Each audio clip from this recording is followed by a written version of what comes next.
Hello বন্ধুরা, কেমন আছো? আশা করছি সবাই তোমরা ভালো আছো নিজের নিজের বাড়িতে। আজকে কিন্তু একটা জিনিস বানাচ্ছি, সারপ্রাইজ। দেখতে থাকো।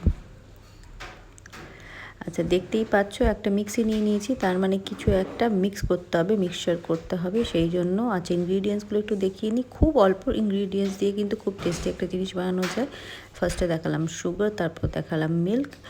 আচ্ছা, তারপরে কিন্তু আমি দেখালাম, দেখো একটা চকলেটের পিস লাগছে। চকলেটের পিসটা তোমরা তোমাদের পরিমাণ মতো দিতে পারো, আমি অতটা দিয়েছি, বড় ছোট সেটা তোমাদের মতো দিতে পারো। আচ্ছা, জলটা কিন্তু দেখিয়ে দিলাম। এবার কিন্তু আমি মিক্সিং জারটা ওপেন করে নিচ্ছি, কারণ পুরোটাই মিক্স করে বানাবো। দেখার পরে তোমরা ভাববে সত্যি এত ইজি জিনিস, কিন্তু ভীষণ টেস্টি। আর সবথেকে বড় কথা হচ্ছে বাচ্চাদের টিফিনে দিতে পারো। দুধটাও খাওয়া হলো, তার সাথে কিন্তু একটু ইয়ামিও হয়ে গেল, তাই খেয়েও নেবে তারা। কোনো খাবো না বা ওই নাছোড়বান্দা এটা ওটা সেটা করবে না। আচ্ছা, দুধটা দিয়ে দিলাম পরিমাণ মতন। এবার তারপরে আস্তে আস্তে করে কিন্তু আমরা ইনগ্রিডিয়েন্টসগুলো দিতে থাকবো। সেটা হচ্ছে তার সাথে একটু ঠান্ডা জল দিলাম, দুধের পরিমাণটাই বেশি দিলাম, কারণ তাতে করে ম্যাক্সিমাম অ্যামাউন্ট অফ দুধটা ওদের খাওয়া হবে। কারণ স্পেশালি আমরা বাচ্চাদের জন্যই এগুলো বানাই, কিন্তু তার মানে এই নয় যে শুধু বাচ্চাদের জন্যই বানাই। নিশ্চয়ই বড়রা প্রচণ্ড পছন্দ করি। বলতে বলতে আইস কিউবস দিয়ে দিচ্ছি, কারণ গরমকাল যাই বানানো হোক না কেন সেটা কিন্তু অবশ্যই ঠান্ডা হওয়া চাই, তা নাহলে কিন্তু জিনিসটা একদম টেস্টি আমি হবে না, খেতেও ভালো লাগবে না। আচ্ছা, এরপরে দেখো ওইদিকে একটু গেলাম, গিয়ে একটু স্লাইড ওটা কমিয়ে নিলাম। আচ্ছা, নেওয়ার পরে কিন্তু ওর মধ্যে দেব চিনি, কেননা পরিমাণ মতো মানে বেশ ভালো পরিমাণ মতো চিনি যদি না দেওয়া হয় তাহলে কিন্তু টেস্টটা আসবে না। কেন সেটা পরবর্তীকালে আমি শেয়ার করছি।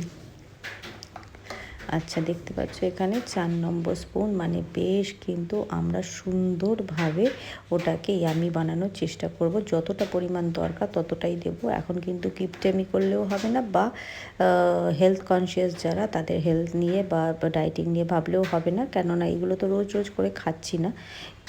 মাঝে মাঝে যখন খাবো তখন ওইগুলোকে চিট ডে হিসাবেই কিন্তু আমরা ধরে নেব, তাই তো।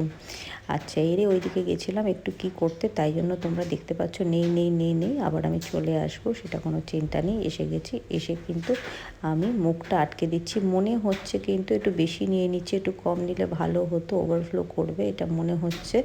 তো দেখা যাক, আমার তো একদম মনে হচ্ছে যে এটা ওভারফ্লো করবে, দুধের পরিমাণটা যেন বেশি হয়ে গেছে।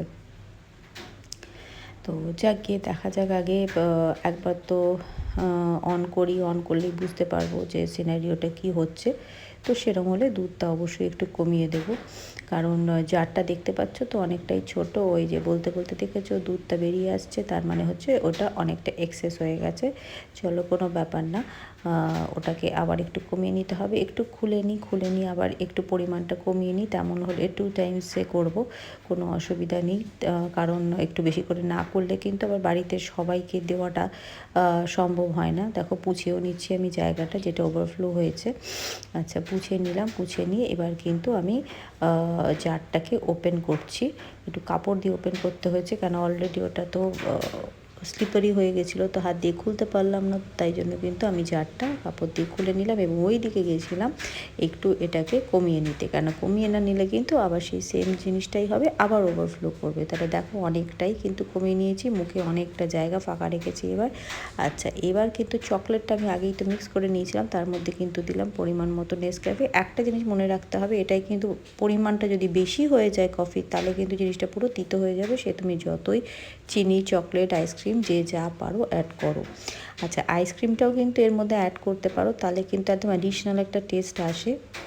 কিন্তু আমার যা ধারণা, এখানে কিন্তু বেস্ট হবে ভ্যানিলা আইসক্রিম, আর যদি বাটারস্কচ আইসক্রিম অ্যাড করতে পারো সেটাও ঠিক আছে, কিন্তু সব রকমের আইসক্রিম কিন্তু এই প্রিপারেশনটার সাথে যায় না। আচ্ছা দেখো, এখন কমানোর পরে কিন্তু পরিমাণটা ঠিক আছে বলে একদম ওভারফ্লো করছে না। একটু কিন্তু আমার স্ল্যাবটা মেসি হয়ে গেছে, তো কিছু মনে করো না, কেন ওই যে ওভারফ্লো করেছিল। পরবর্তীকালে আমি এটা পুছে দেবো। এখন তো ভিডিওটা বানাচ্ছি, ওটা যদি পুরোটা পুছতে যাই তাহলে কিন্তু আরও লং হয়ে যেত, লেন্দি হয়ে যেত ভিডিওটা। আচ্ছা, আমার কিন্তু একেবারে রেডি হয়ে গেছে কোল্ড কফিটা, দেখতেই পাচ্ছ। এবার কিন্তু আমি গ্লাসে সার্ভ করে দেবো, এবং তার মধ্যে আরও কিছু দেব, সেটা কিন্তু তোমরা দেখতে থাকো। এই মাঝে মাঝে কোথাও যে উধাও হয়ে যাচ্ছি সেটা এখন আর মনে পড়ছে না, বুঝেছো তো। ভিডিওটা যখন করেছিলাম তখন মনে ছিল, এখন যখন ভয়েস ওভারটা দিচ্ছি কিছু 2-4 দিন পরে দিচ্ছি, তখন আর সত্যিকারের মনে নেই যে কোথায় ছুটে ছুটে বেড়াচ্ছিলাম, যার জন্য হঠাৎ 10-15 সেকেন্ডের জন্য আমি মিস্টার ইন্ডিয়া হয়ে যাচ্ছিলাম। ও মা বলতে বলতে এই দেখো গ্লাসে একেবারে সার্ভ করে নিচ্ছি। This is the ultimate texture, consistency দেখতেই পাচ্ছ। খুব হেভি, একটু হেভি এর থেকে বানাতে পারো, বাট আমার মনে হয় যে এই কনসিস্টেন্সিটাই বেস্ট। আর এই যে দেখতে পাচ্ছ, এই যে ওপরে দিয়ে দিলাম একটু ইয়েগুলো, ফ্যানাগুলো, তাতে করে একেবারে সেই স্মুদি একটা ফিল আসবে, দেখতেও ভালো লাগবে, খেতেও তো অবশ্যই ভালো লাগবে, সেটা বুঝতেই পারছো। তো চলো আজকের মতো টাটা, বাই।